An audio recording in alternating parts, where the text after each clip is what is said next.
Email marketing has been around forever, which leads a lot of people to wonder and question whether email marketing is actually the best tactic to use in 2021. Well, have no fear. We have a special guest with us today, and we are going to dig into this and really finally answer once and for all whether email marketing is actually dead.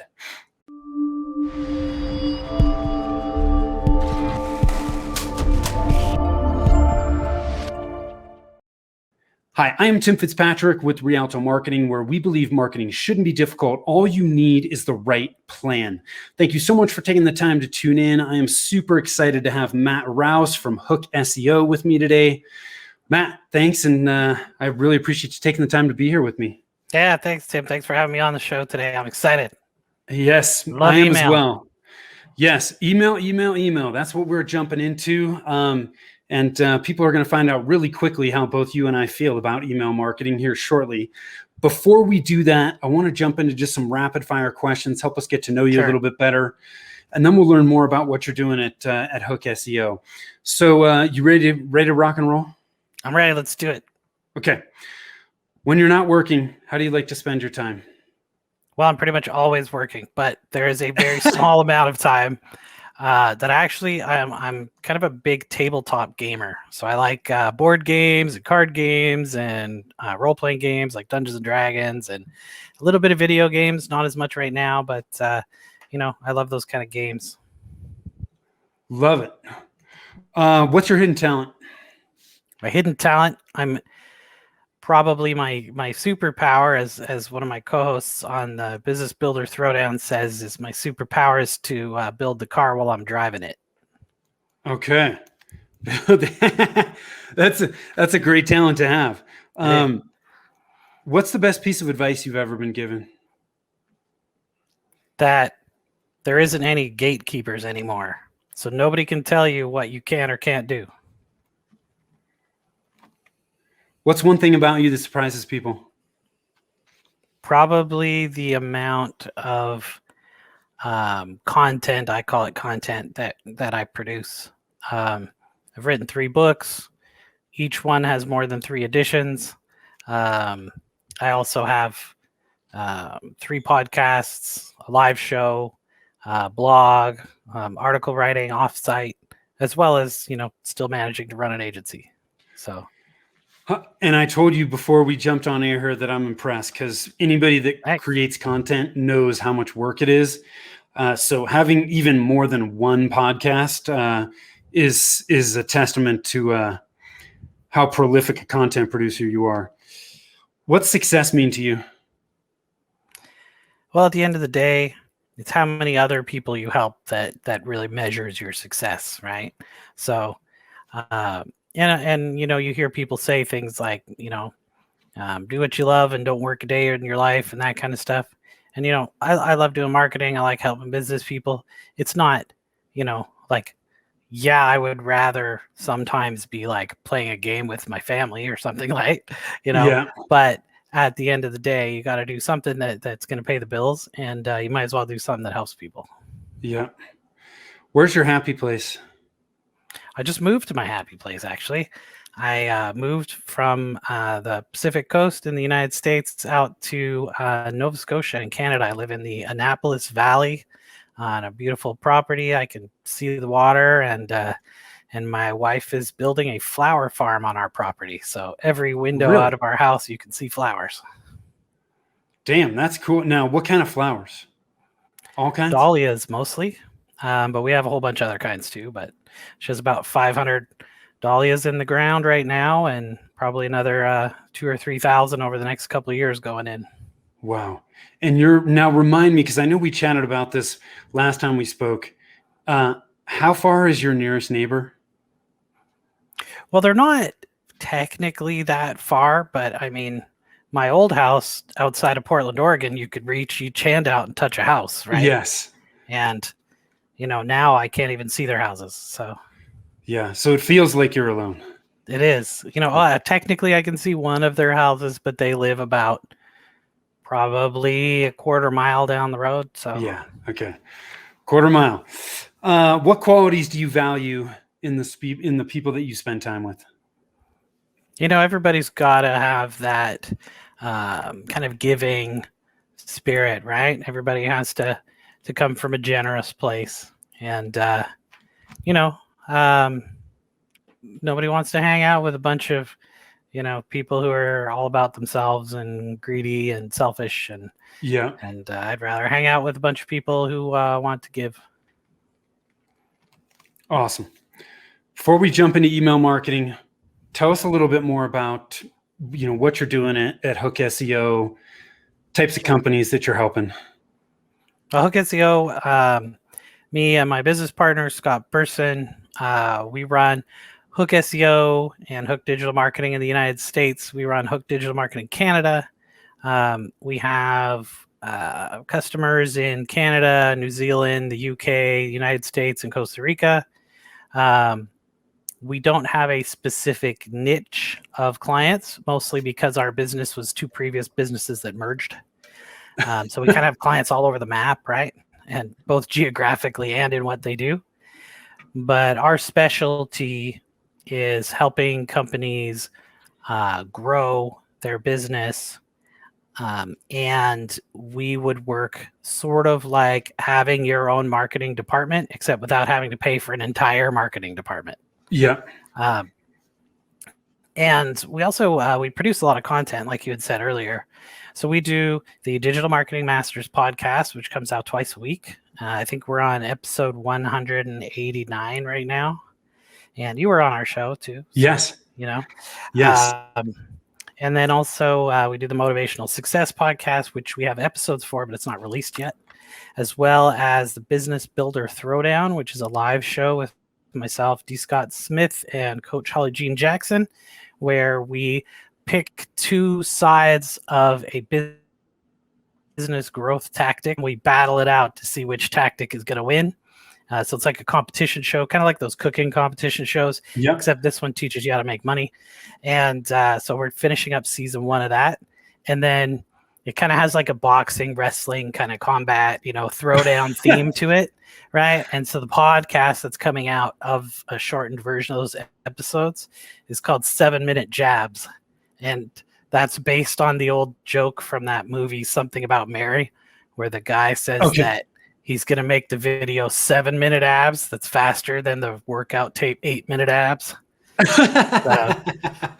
kind of a little marketing joke from long in the past movie. I mean, obviously it came out quite a while ago, but I don't want to date ourselves too much. No, it's all good, man. I remember that movie, and it was that's a classic. So right. And the other thing that we do is we have 2 courses, one on making podcasts and one about email marketing. Awesome. So, which is why we're talking about email marketing today, right? So let's jump into email marketing. It is something near and dear to my heart as well as yours. A lot of people are talking about, hey, email marketing's dead. What are your thoughts?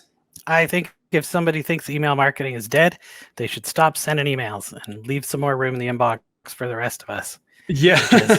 Man. So you know what happened? Coronavirus came along. Businesses, workplaces got locked down. What's the first thing every business did to try and get customers? Number 1, they posted on Facebook, realized that you don't get any reach on Facebook anymore. And then they went to email. And the people who had made an email list in the past did well. And the people who didn't have one panicked because they didn't have any way to talk to their customers anymore. So if you want to talk to your customers, email is still the best way. It's still the second highest converting sales channel there is. The first being in-person conversation. So in-person conversation, email, everything else.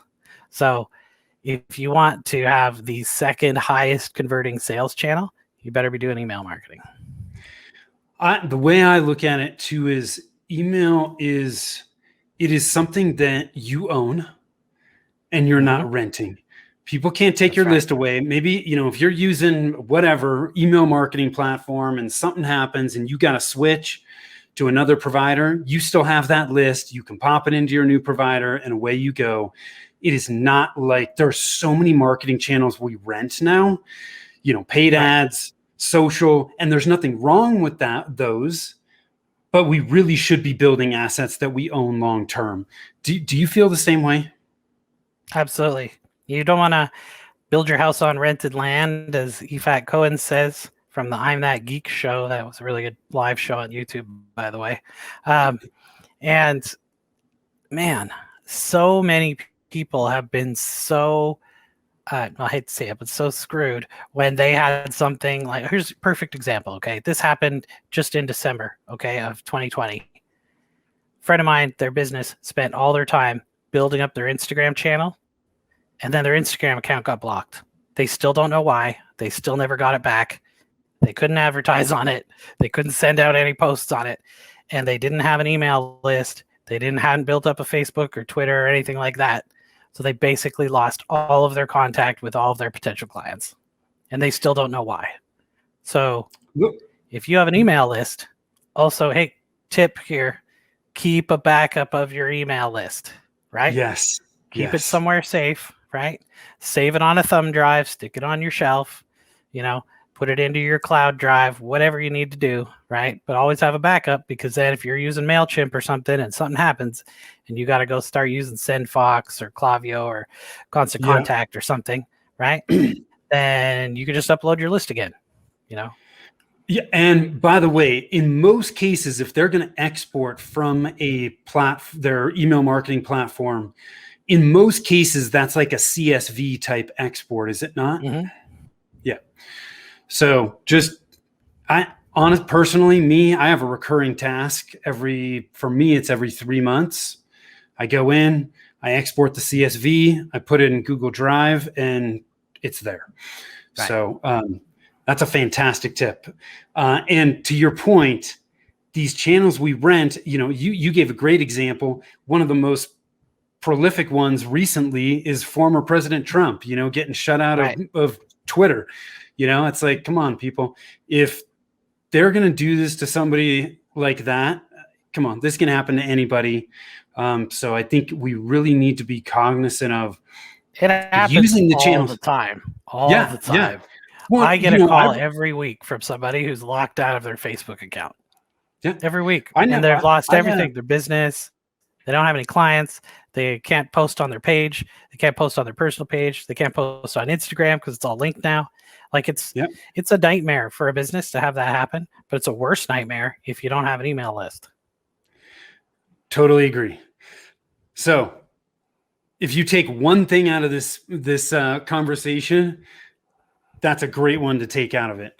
And I appreciate you sharing that. So I feel like we've put to rest. Email marketing is not dead. It is still incredibly effective, and it is a must-have in part of your marketing plan. So let's transition now into, okay, great. I should be building my email list. What's the easiest way for me to grow an email list? There's a lot of ways to grow an email list. So that is kind of a difficult question because it's really going to depend on your industry. However, there's a few that are kind of broad strokes that you can do. One of them is if you are retail, e-commerce, something in that neighborhood, is you could just have that thing. And I know you guys have all seen it. You go to like a Shopify site or something, or WooCommerce or whatever, right? Somewhere to go buy something online. And it'll say, hey, if you sign up for the email list, you can get a discount, get notified of sales, stuff like that. And that's a super easy way if you have a retail place to sign up. Yeah. I think one kind of hot kind of tip that's in there is you could save yourself a lot of money by having a system that generates a one-time use coupon instead of giving the same coupon to everyone who signs up. Because there are apps out there, like most people have them, like they're shopping apps where you go to one site, like Capital One has one, and there's a bunch of other ones.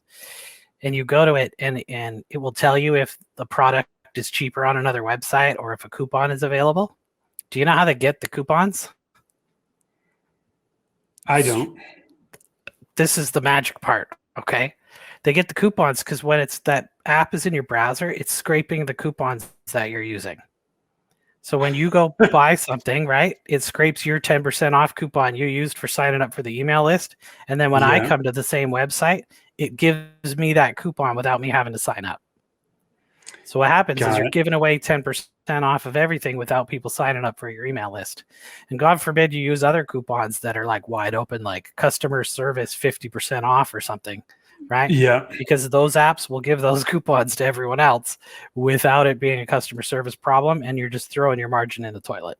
So what about because I do still, for people that are coaches, consultants, professional service type folks, I don't think that discounting to come on your list really works for them anymore. It's super common in e-commerce, and I agree with you. I think it's still very effective there. What right. kinds of things should people that are, selling their expertise for as part of their business think about from a list building standpoint? I think challenges, other sorts of gated content are really good, especially things that get delivered by email. Because the expectations there, most people have signed up for something where they get it delivered to them by email. So it could be like, let's say you're a health coach. Maybe it's the 7-day smoothie challenge. We'll send you an email with a smoothie recipe every day for 7 days, right? And then it automatically does that drip campaign and then drops them into kind of a monthly newsletter. It's a perfect example. If they're, maybe a business coach or something, it could be something depending upon, what kind of coaching they do. Like we have an outreach challenge that you can sign up for to get email addresses. And then it teaches you how to do business outreach. There's, downloadables.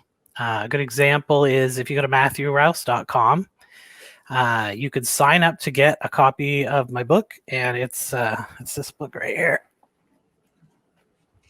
Flattening the Hamster Wheel. It's the full book. I know it's not a very long book, but it's all 106 pages. You get the full version of the book, and then it signs you up to the email list, right? Yeah. So you can have downloadables, you can have guides, you can have all kinds of stuff. And I think once you get people on the list, and one of the really important things to remember is that you want to tell them in advance how often you are going to send them stuff, what you're going to send them. You want to set the expectation up front, right? So you want to say, hey, if you sign up for this list to get 10% off your first, order with our e-commerce company, and we will send you notifications of sales, early access to clearance items, something like that. And then you start sending them something completely different. That's a disconnect, and that's when people are going to start unsubscribing. Yeah. So make sure that you tell them what you're going to send them, and then send them. I like to say that this is the magic bullet of email marketing is you want to figure out what people want to hear from you, not what you want to tell them, what they want to hear from you. And then you ask them if they want that thing sent to them by email. And if they do, you send it to them. You don't send them any other garbage, right? Because our email boxes are full of garbage. They are, right? How many emails, even with a good spam filtering system, how many crap emails a day do you get? And I must get 100 still. We've really tightened down our spam filtering, and I still get a ton. And, that's not what people want. And it's not the image you want your brand to have. Yeah. Right? How many of these emails do you get a day? Hey, Tim, I was looking for someone with an agency like Rialto Marketing who would be interested in trying our new service. And then they email you every 2 days for the next 2 weeks. Yeah. And, with slowly more desperate emails, right? That's not what people are looking for. Nobody wants that. I had one today. I should have kept it. It was clever, and he was funny about it, but it was a follow-up email. And at the end of the email, he said to me, just following up on my previous email, and the previous email wasn't in the body. So I had no idea what the hell the previous email was even about. I had no idea who the guy was. And it's just like, okay, I like the fact that you were clever, but I have no idea what the hell you even wanted from me. Delete. Right. So I get this email all the time too. I am the outreach manager for Blurbateca or whatever the made up word of their software is, right? Right. And we wanted to see if you'd be interested in having a demo. Click to get on my calendar here. They haven't told you what it is. They haven't told you why you want it. They're not telling you anything that's beneficial about it.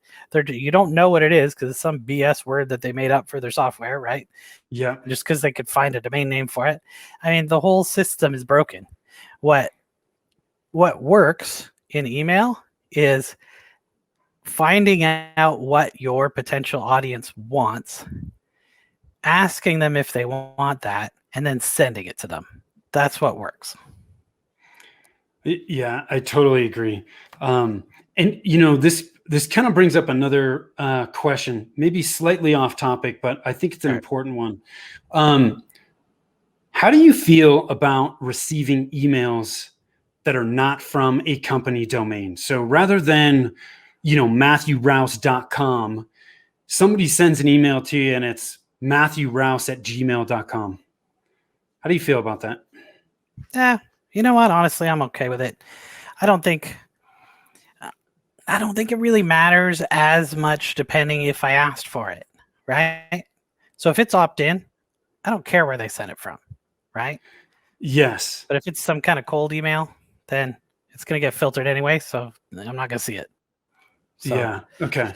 So you know what? We should talk about spam filtering for a minute. Spam filtering is super important. Okay. Spam filtering is important on two ends. Number one, it's important so you don't get a bunch of garbage in your email. But number two, it's important if you're trying to send people email because you don't want to get spam filtered, right? Yes. So how do you fit in this box, right? You got this little space and you're like, not only do I not want a bunch of crap, but I also want to send things to people and not get filtered out as crap. So how do you fit in the middle? And there's understanding the system of how spam filtering works will get you a long way. And it's basically like a scoring system. Okay. And every spam filtering software is different, but this is kind of painting it with a broad brush. So if someone sends an email and it's coming from gmail.com instead of a domain, right? Like rialtomarketing.com or something, right? Yeah. The spam filtering system may say, okay, this is 2 points, points being a bad thing. Okay, so this is 2 points. And let's say my mail server, we have the threshold for spam set as 6. So 2 points out of 6. And then they say, the first line of their email is, to view this in your browser, click here. So that's another point because the spam filter knows that that's commercial software and not from somebody right? And then you say, we're having a massive whatever sale. Okay, 2 points because they know it's commercial email. It's about sale. Let's say that the link in the email goes to a different domain than the sender. That's another point, right? So at this point, it's already at 6. So even no matter what else is in the email, my email filtering system would have already put that in the spam box.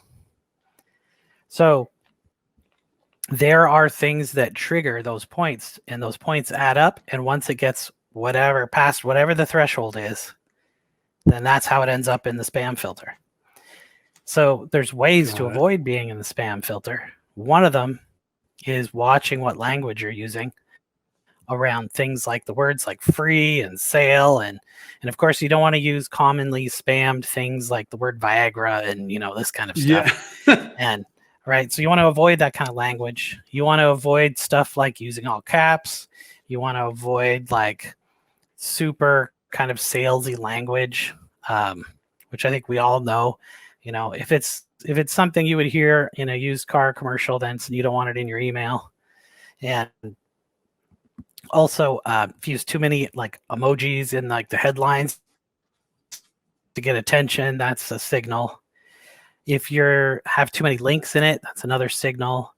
If there's information in there like buttons, things like that, those are signals that it's spam.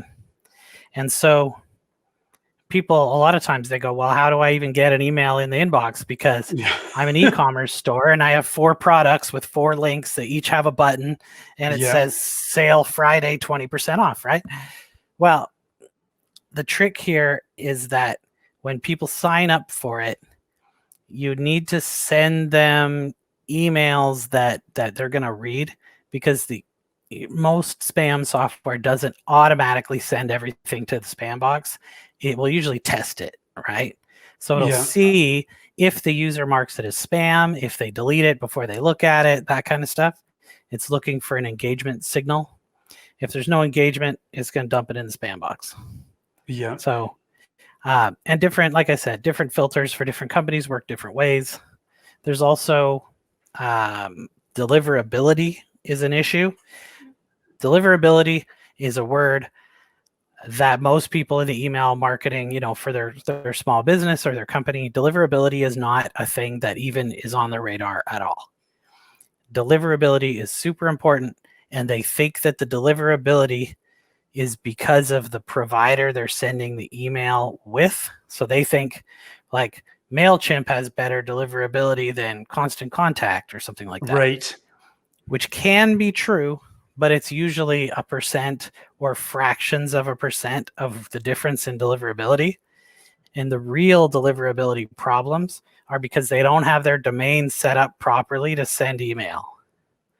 And there's SPF, right? Sender Policy Framework. There's DMARC, DKIM. DKIM, I don't know how many people use it. DMARC and SPF are kind of more common. These are things that need to be put in your DNS. They need to be at your hosting provider. Mm-hmm. Those are technical things that happen behind the scenes. Have your IT person or your administrator take care of it, or just type like Shopify SPF if you have a store, right? And see how that works and make sure you have it set up. Make sure your domains are verified for email if you're using something like Shopify, WooCommerce, Wix, whatever. You want to make sure that stuff's done, because that tells that is a conversation from your mail server to the other mail server that says, we have verified this sender is the one from this domain. So this is not some spammer in Russia pretending to send email from this domain. This is the real one. Okay. Some providers will not accept mail if it doesn't have these records. Interesting. So you need to set up how many records with your domain host? Usually up 2 or 3. It kind of depends on who's hosting your domain, and if you're on a sales platform like Shopify or something, or Squarespace, or it's going to be different for each one. But I think you just want to Google that, right? SPF, DKIM, and DMARC. It's DMARC. And DMARC. Okay. So getting those set up is super important, especially Gmail and most Microsoft Mail, Comcast, a couple others, Yahoo Mail, pretty much won't accept mail without those records on it. So interesting. Say you don't have an SPF set up, or it's set up incorrectly, which is even worse. Like, God forbid that somebody set it up before and you moved your website or your email provider and now it's wrong. That is going to murder your deliverability. And let me tell you what deliverability is, because we didn't really cover that. Okay. What happens is I'm Gmail, right? And we get billions of emails a day. So what happens is we have a spam filtering system that puts stuff in the spam box. But before that, we have another filter. And that filter is made to get rid of stuff that is bad, like viruses, encryption emails, like there's all kinds of stuff that it filters out. So if they think that your email address is being spoofed, which means someone else is sending mail pretending to be from your domain, this is what SPF, DKIM, and DMARC, this is what those things are for, is to protect your domain against those. And if you have it incorrect, it looks like you're spoofing, and they will delete your email. It doesn't go into the spam folder or the inbox or anywhere. It just gets deleted. So if you send out... Go ahead. Go ahead. No, so I was just going to say, so this SPF, DKIM, those settings, are those let's just take a theoretical example. Okay. Let's say I'm using Google Suite, right? Mhm. There's tons of us using Google Suite.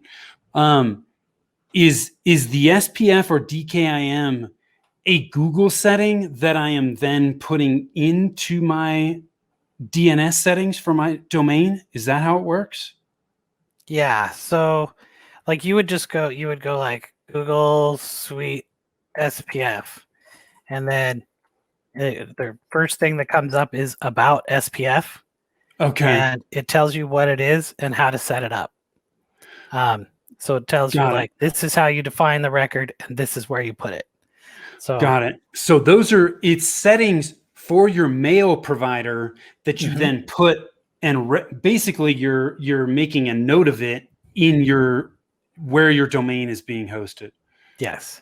So it's going in your DNS record, so your domain name server. And I Yeah. know this is a bit technical for the non-technical people, but that's why I'm saying Google it to get the instructions or to get your Yeah. IT person to do it. You don't want Yeah. to be like, if you don't understand how DNS works, you should not be in there futzing with those kind of settings because you can really screw something up, right? Yes. So yeah, make sure you have somebody who knows what they're doing or follow the instructions very closely. But it's super important, right? Because I'll tell you, here's a perfect example.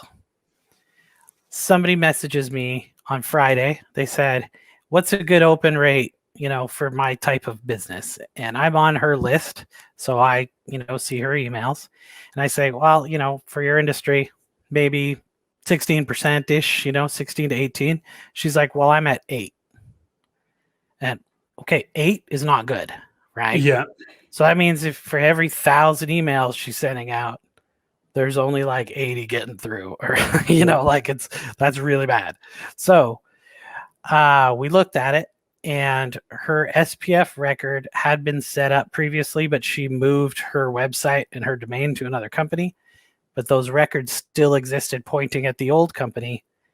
So that looks like she's spoofing email. So we fixed those two things, the DMARC and the SPF, right? I just gave her the instructions. She did it herself. Next email she sent out, she had a 13% open rate. 5% improvement adding those two records. It took her about 10 minutes, right? So it's Yeah. a It's massive fascinating. improvement. Now, of course, there's other things she should be doing.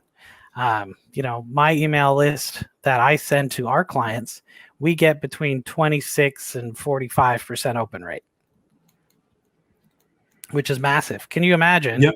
if you have a list with 10,000, 20,000, 100,000 people on it, and you can go from, an 8% to a 13% or to a 20% open rate, right? That's tens of thousands more people getting your emails. It's significant. So that leads to another question. Sure. What are your thoughts on, cleaning out and or purging your email list at, regular intervals, getting rid of those people that are not opening, not getting. What are your thoughts on that? Well, first off, if an email address is bad, like it no longer exists, then I would take those off your list. Okay. Yeah. A lot of email providers get rid of those automatically, but get rid of the dead ones, right? Now, if you're talking about people who haven't opened it, say in 6 months or something like that, Yep. I would segment those people and try and target them specifically with emails just to get them to open the email. Yep. So there's a whole bunch of different ways to do this.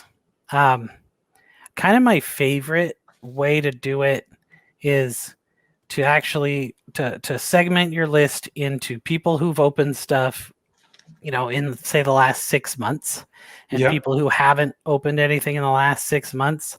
And the people who haven't sent anything in the last 6 months, I would send them an email talking about, kind of maybe what's been going on with your company lately. No links in it, maybe just a photo. Make it super simple, no templates, Yep. right? Not a bunch of emojis and crap in the headline. Just kind of keep it super simple. And see if you get a response. I would send probably 3 of those, maybe 1 a week, for a few weeks. And you'll see how many of those people open them. And the ones who open them, you move back onto your normal list. And the ones you don't, I would export those out of your mail service. Got it. Because you pay by the number of Yes. subscribers. And if you Yes. have subscribers who aren't open your email, you're paying for them to not open your email. Yeah. And you don't want to pay for people to not read your emails. So you want to get rid of those people, right? It's just like people who are going to unsubscribe. Encourage people to unsubscribe if they don't want it. Yeah. Right. And I mean, there's some cases you wouldn't do that. There's some lists you wouldn't do that for, but you shouldn't be hiding the unsubscribe button, right? If somebody doesn't want your emails, don't keep them on your list, because all that's going to happen is a couple weeks from now, they're going to go, oh, I thought I unsubscribed to this thing, but they keep sending me mail, and then they're going to mark it as spam. Then they send in spam reports, and then your emails don't show up to as many of the people who actually want to receive them. Yeah. I have a list that I got added to in some way, shape, or form. I have unsubscribed from the list like 3 times, and I'm still getting emails. I know, it's terrible. And it's like, that is just you. I don't want that to happen to anybody that you or I work with, right? It's just not a good look. Yeah. Well, we submit them for blacklists. Yeah, right.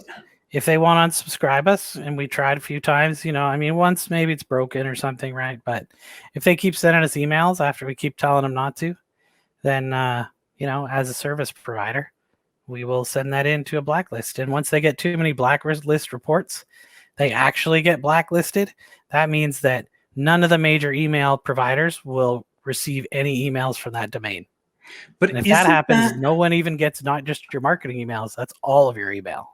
When that happens, though, is because most reputable email marketing software, the unsubscribe is like built into it. I mean, it should just automatically be doing that. So when that's happening, have those people missed a setting somewhere or done something wrong, or like, why? How is that falling through the cracks? That's unlikely.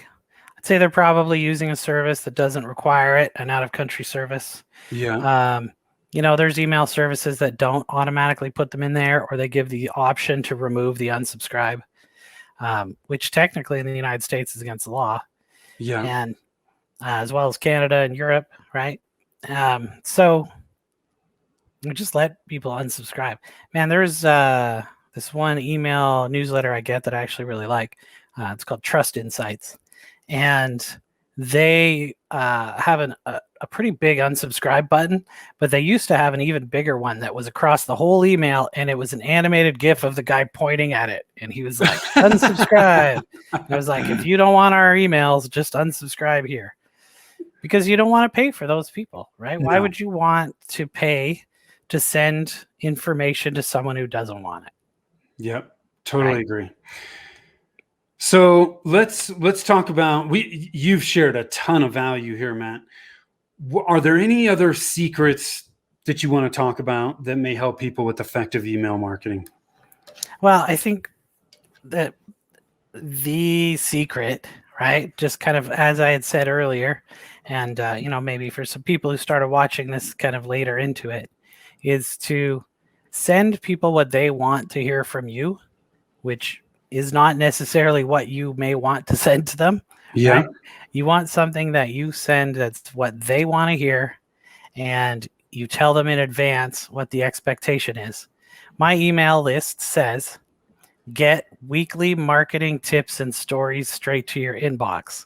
That means they're going to get marketing tips, they're going to get stories, and I'm going to send them weekly. Yeah. That's all you got to do. Set the expectation, right? Yeah. And you know what? I still get that person once in a while who sends me back an email and says, I didn't sign up for blah, blah, blah, whatever. And they go off or whatever. I just unsubscribed them. I clicked the unsubscribe button for them, right? Just get them off the list. Who cares? I mean, there's some man had a bad day. I don't know. His underwear's in a bunch. You're going to get that when you get more of them as your list gets bigger, right? Yeah. But if you're sending people what they ask for for the most part, you're not going to see that kind of stuff happen. Yeah. Do you any last minute thoughts or words of wisdom you want to share with us, Matt? I think a lot of times people, they take off their like, I'm a consumer hat, and they put on their business hat, and then they go, buy my stuff, buy my stuff, buy my stuff in their emails, right? And you guys should buy my things. And they send emails that they don't want to get, right? Yeah. And what you really need to do is think about, what are the emails that you read on a regular basis? What are the things that people send you that you subscribe to that you don't unsubscribe from because you like what's in them? Are they stories? Are they data? Are they insights? What are the things that keep you coming back? And then how can you generate those things that keep you coming back for your own prospects and your own customers, right? Yeah. And your email can be different depending upon the type of business. So if you could have a separate list for prospecting, that you would have a separate list for current clients, and you would send those people different things, and you may also send them different frequencies, right? You also, if you're in the e-commerce world, you can really drill down, and you could have an email list that goes out to people who are prospects, right? People who may want to buy your thing. You could have one of people who are clients or, recent clients. And then you can also have transactional emails. So you could have something like, I like to use a series, but most of the time they're called abandoned cart emails. Yeah. Somebody adds some stuff to their shopping cart and emails them, says, hey, did life get in the way? Here, we kept this stuff in your cart for you in case you still want to buy it. You could do that. You can also have things like some product intelligence kind of things. So a good example would be, if somebody comes to your website and buys a barbecue, you want to send them an email and ask them if they want to buy barbecue tools. And then next week, maybe a barbecue cover. And, like maybe a couple weeks later, here's, I don't know, pellets for your pellet smoker, whatever it is, right? Right. So you can have product-based emails, and you can do those with a system like Drip or Klaviyo. If you're a freelancer, maybe you're a small business owner, you want something super cheap and simple where you just want to send email to your people, have a sign-up page, and you don't want all the bells and whistles, you could use something like SendFox. That's free to start out, and then it's a one-time $69 payment, I think it is right now. And you don't have to have a subscription, right? And then, you can, if you need a little bit of transaction, but you don't want to go all the way up to business intelligence level like Klaviyo or like getting into HubSpot and stuff like that, you could go with a Constant Contact, Active Campaign, MailChimp, Yep. right? Those are kind of middle of the road ones. And the weirdest thing happens with email marketing software is people don't shop it like they would other products. They don't go, well, what is the need for my company? And should I find the best email marketing software? Instead, they go, hey, Janice, what do you use? And she goes, I use MailChimp. And they go, okay, I'm going to start my list on MailChimp with no idea of what the features are or what any of it they need or what they're going to do, right? And they probably, I would say 85% of the companies that we talk to that are using software to send out emails don't do anything but send emails. They don't use any other features of the software whatsoever. So, there's a lot of choices in there, and I think some research would pay off in those cases. I love it. Matt, thank you so much for taking the time in. You've shared a ton of valuable information here that I know people are that's really gonna help them. Where's the best place for people to learn more about you? You can go to our website at hookseo.com, or if you're in Canada, it's hookdm.ca, or you can go to matthewrouse.com. That's Matthew with 2 T's, and rouse.com. It's also on the screen down here. Yes. And we're on all the social medias at /HookSEO. You can find me at Matt Rouse on LinkedIn. I love to connect on LinkedIn. And sign up for my mailing list. Cool. There's a big button on the top of our website. Yeah, I love it. guys, if you need help, you're running into roadblocks with this type of stuff, you can obviously reach out to Matt. He has shown in this conversation that he knows what the hell he's talking about, and I know that he can absolutely help you. So I want to thank you guys for tuning in today. Again, I am Tim with Rialto Marketing.